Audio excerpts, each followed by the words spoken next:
আজকের গল্প সাধু বাবার আশীর্বাদ। আজকের এই গল্পটা একটা ছোট্ট গঞ্জে থাকা বিজুর। বিজু তার স্ত্রী বাবলির সাথে থাকতো। রাস্তার ধারে তার একটা ঠেলা ছিল। স্ত্রী বাবলিও তাকে এই কাজে সাহায্য করত। সারা দিন ধরে দোসা বিক্রি করে সে যা ইনকাম করত তাতে কোনো মতে তার ঘর চলত। কিন্তু তা সত্ত্বেও বিজু ভীষণ ভালো মনের মানুষ আর সৎ ছিল। সে সব সময় গরিবদের সাহায্য করত। অন্যদিকে বিজুর স্ত্রী ভীষণ চালাক আর সুযোগ সন্ধানী ছিল। সর্বক্ষণ সে এক এক টাকার হিসেব রাখত, আর বেশিরভাগটাই সে লোক দেখানো আর মেকআপে খরচা করত।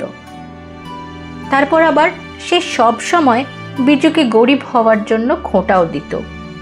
হায় হায়, যদি আমার কোনো ধনী পরিবারে বিয়ে হতো আমি রানী হয়ে থাকতাম। গত জন্মে নিশ্চয়ই কোনো পাপ করেছিলাম যে এই জন্মে এই মানুষটার সাথে আমার বিয়ে হলো। একদিন বিজু আর তার স্ত্রী তাদের ঠেলায় বসে গ্রাহকদের জন্য অপেক্ষা করছিল। তখনই সেখানে এক বুড়ো সাধু এসে বলে, আরে খোকা, আমি কি খাওয়ার কিছু পেতে পারি? অনেক দিন হলো আমি ক্ষুধার্ত, দয়া করে কিছু খেতে দে এই ক্ষুধার্ত বুড়োটাকে। ভগবান তোদের মঙ্গল করবেন। বিজু কিছু বলার আগেই তার স্ত্রী বলে উঠল, ও বাবা, সকাল থেকে একটা দোসাও বিক্রি হয়নি এখনো, আর তার উপর আপনি এলেন ফ্রিতে দোসা খেতে? আগে যান, এখানে আমরা কোনো লঙ্গর খুলে রাখিনি, আর এভাবে ফ্রিতে ধোসা বিলোতে থাকলে খুব তাড়াতাড়ি আমরাও বাটি হাতে রাস্তায় চলে আসব। নিজের স্ত্রীর কটু কথা শুনে বিজুর প্রচণ্ড রাগ হলো, আর সে বলল, ব্যাস চুপ করো।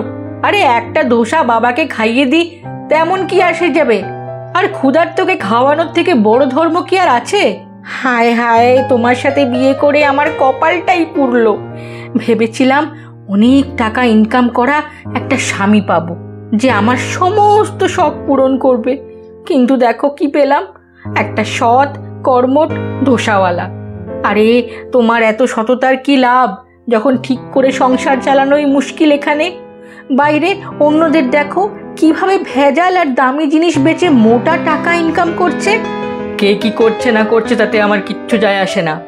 আমি একমাত্র সৎ উপায়ে টাকা উপার্জন করব, আমার এতেই খুশি।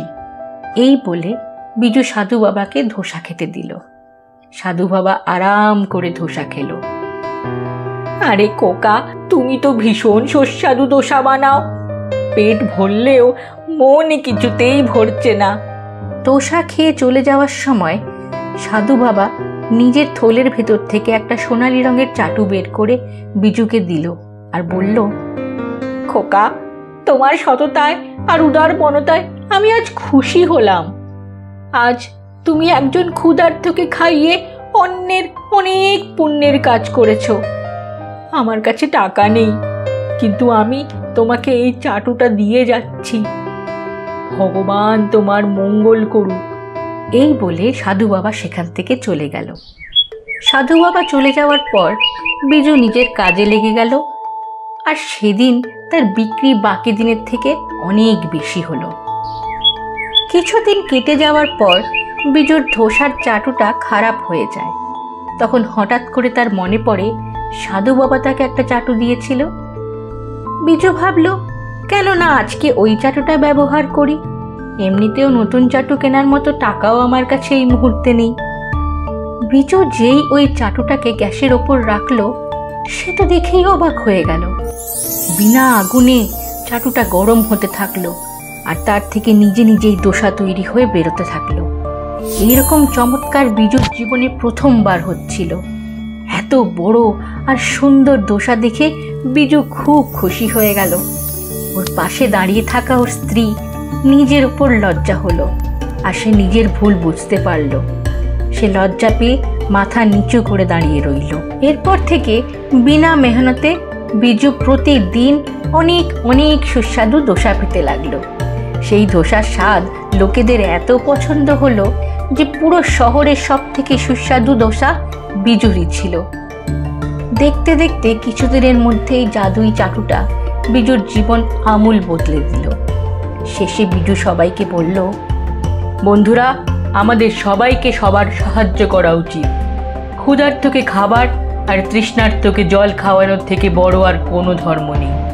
আপনাদের যদি আমার এই গল্পটা ভালো লেগে থাকে তো প্রথমে আমার চ্যানেলটা সাবস্ক্রাইব করুন। আমরা এখানে প্রত্যেক দিন ভালো ভালো গল্প নিয়ে আসি আপনাদের জন্য। সাবস্ক্রাইব না করলে আগামী গল্পগুলো কেমন করে দেখবেন? আজকের এই গল্পটা ভালো লেগে থাকলে লাইক বাটনটা প্রেস করুন আর সাবস্ক্রাইব করতে একদম ভুলবেন না যেন। তাহলেই আরও অনেক অনেক মজার গল্প নিয়ে আমরা আবার হাজির হব আপনাদের কাছে। ধন্যবাদ।